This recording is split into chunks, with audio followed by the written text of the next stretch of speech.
A parada cardiorrespiratória é um evento que acontece, infelizmente todos nós vamos um dia evoluir, né, para a morte. O que acontece em situações que são reversíveis, a gente precisa de pessoas treinadas para conseguir realizar o atendimento de uma forma adequada e nas situações reversíveis tirar a pessoa.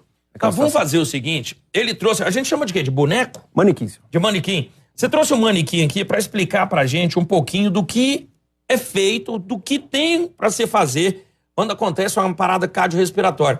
Você encontrou a pessoa ali, primeira coisa, é colocar no chão e estender a pessoa. O que a gente tem que fazer? Sabe por quê? Eu vejo muita gente, eu já vi alguns desmaios e tudo mais. Quando a pessoa desmaia, não, já bota de lado, bota de lado. Como é que é o primeiro procedimento quando a pessoa está ali desfalecida, desmaiada? Muito boa pergunta do senhor. E nós do Corpo de Bombeiros sempre orientamos. A primeira coisa para se fazer quando se vai atender qualquer tipo de emergência é garantir a segurança da cena. Então, antes mesmo de atender, e foi um fator observado pelo Daniel, a gente precisa garantir que não vão ocorrer mais acidentes. Então, se você vai atender qualquer tipo de emergência, seja uma parada cardiorrespiratória, uma crise convulsiva, sempre observe se a pessoa que está passando mal ali, ela não está passando mal porque sofreu um choque elétrico, porque sofreu um atropelamento e está em via pública e pode vir outro carro e atropelar o socorrista. Então, a primeira coisa a se fazer é sempre garantir a segurança da cena. Após a segurança da cena, sim. Continuo? Pode, por favor. Após a segurança da cena, a gente vai realizar, quando essa segurança é garantida, a gente vai realizar a avaliação do paciente. No caso da parada cardiorrespiratória, a gente avalia 3 pontos principais. Já se aproximando do nosso paciente, a gente vai avaliar se esse paciente tem consciência. Por quê? Um paciente em parada cardiorrespiratória, ele não tem nível de consciência. Ele não acorda, ele não contactua, ele não pede água, ele não se movimenta espontaneamente. Então, já me aproximando, no caso aqui do meu manequim... Pode ficar à vontade, se precisar. Sim, senhor. Eu vou observar que ele não tem consciência. Deixa eu tentar puxar ele aqui, ó, mais pro meio um pouquinho. Aí, ó. Aqui tá bom? Pra gente pegar direitinho na câmera, tá bom? Aí, ó. Pronto. Aí, primeiro, viu que não tá consciente, ele não vai falar com você, ele não vai reagir, ele não vai mexer. Qual o próximo passo? Ok, o próximo passo é confirmar a ausência da consciência. E como que a gente confirma? Tocando no paciente e chamando. Senhor, senhor, ou senhora, senhora. A vítima não responde. Se a vítima não responde, ela está inconsciente. A partir do momento que ela está inconsciente, eu vou verificar o pulso e a respiração. O pulso, ele, para a comunidade em geral, pode não ser tão perceptível. Tentar pegar naquela veiazinha aqui do lado, né? A carótida, a artéria carótida, sim, senhor. Isso, é uma artéria, quase que eu acertei. É uma artéria. E aí depois, eu acho que o mais fácil é ver se tá aquele movimento da respiração, né? Sim, senhor. Então, a ausência do movimento respiratório também vai te auxiliar, né, a diagnosticar ou chegar à conclusão de que o paciente está em parada cardiorrespiratória. Então, eu vou colocar meu dedo no pulso, para aqueles que conseguem verificar o pulso, e vou colocar minha mão no tórax do paciente e verificar se ele respira. Se o paciente não respira e não tem pulso, esse paciente está em parada cardiorrespiratória. Essa fase a gente chama no Corpo de Bombeiros de reconhecimento. Ou seja, eu garanti a segurança da cena, eu reconheci a parada cardiorrespiratória, e a partir desse momento, o meu próximo passo pode parecer que o adequado seria imediatamente iniciar a compressão. E bacana, a gente tem que iniciar a compressão. Mas o meu próximo passo e o passo essencial que a gente não pode esquecer é chamar por ajuda. Então, ligar o 92, ligar o 93, por quê? Ninguém consegue realizar o atendimento completo desse paciente ali sozinho, né? Então, o ideal é chame por ajuda, ligue o 92, ligue o 93, para poder o pessoal trazer, né, o equipamento e realizar terminar o atendimento que você vai iniciar. Olha só, deixa eu pedir aqui pro Pablo pra gente fazer o seguinte, eu quero agora a sua participação, sabe, porque todo mundo tem dúvida, eu tô cheio de dúvidas aqui, que eu vou tirar essas dúvidas com o Pablo, mas quero que você de casa faça isso também no nosso telefone, 9601-8888, 9601-8888. Foi legal, eu pensei ali que, na hora que viu que tava sem respirar, já começar. Não, na hora que viu que tá sem respirar, ligar pro 92, que é o SAMU, a gente ligar pro 93 e pedir ajuda. Depois que ligou, aí começa a massagem? Sim, senhor. Na verdade, o ideal é que você já peça alguém para ligar, né? Hoje a gente tem nos dispositivos celulares tem a possibilidade de ligar e colocar no Viva Voz enquanto eu inicio a compressão. Né? Então é meio que simultâneo, precisa ser rápido. O que a gente sempre frisa é não esqueça de pedir por ajuda, porque precisa ligar, né, para dar continuidade a esse atendimento. Após chamar por ajuda, a gente vai efetivamente realizar as compressões torácicas. Esse paciente, como o senhor já disse bem, ele precisa estar sobre uma superfície rígida. Então, se você encontra um paciente sobre uma cama, sobre um sofá, e não essa cama e esse sofá ele provavelmente não vai ser rígido, o ideal é que você, com cuidado, coloque esse paciente sobre o solo. Porque a gente precisa que ele esteja no chão para poder realizar a compressão torácica no tórax dele e tentar salvar a vida dele. Como eu vou realizar essa compressão? Qual o local?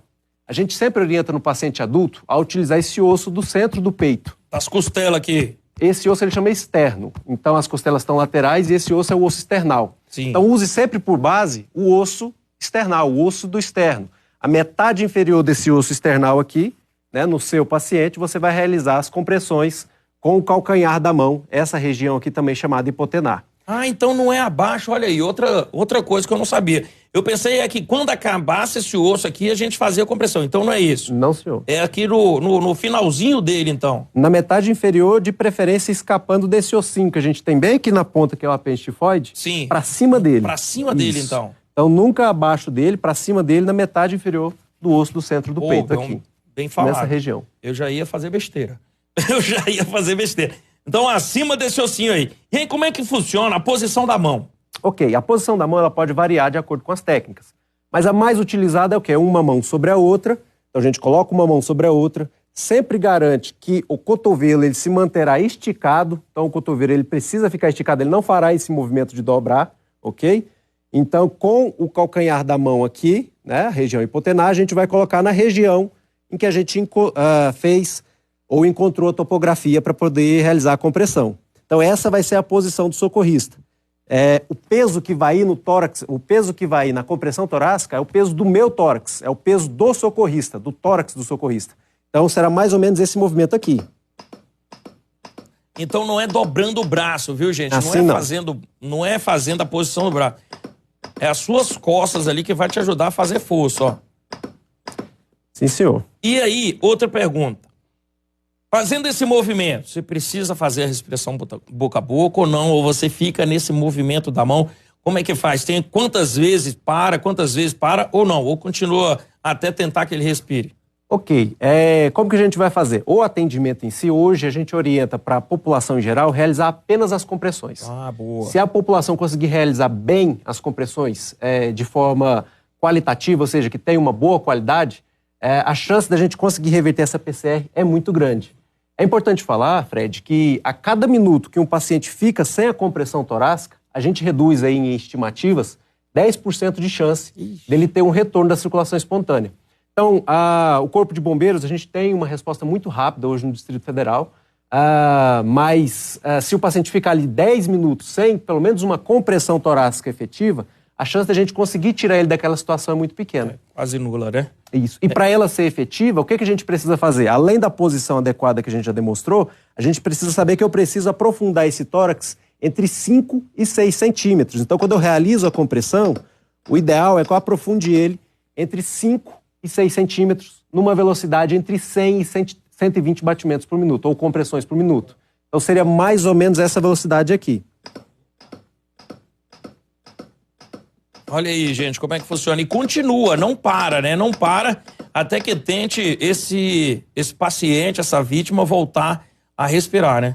Ok, a gente não para a compressão até a chegada do suporte, do SAMU ou do bombeiro, né?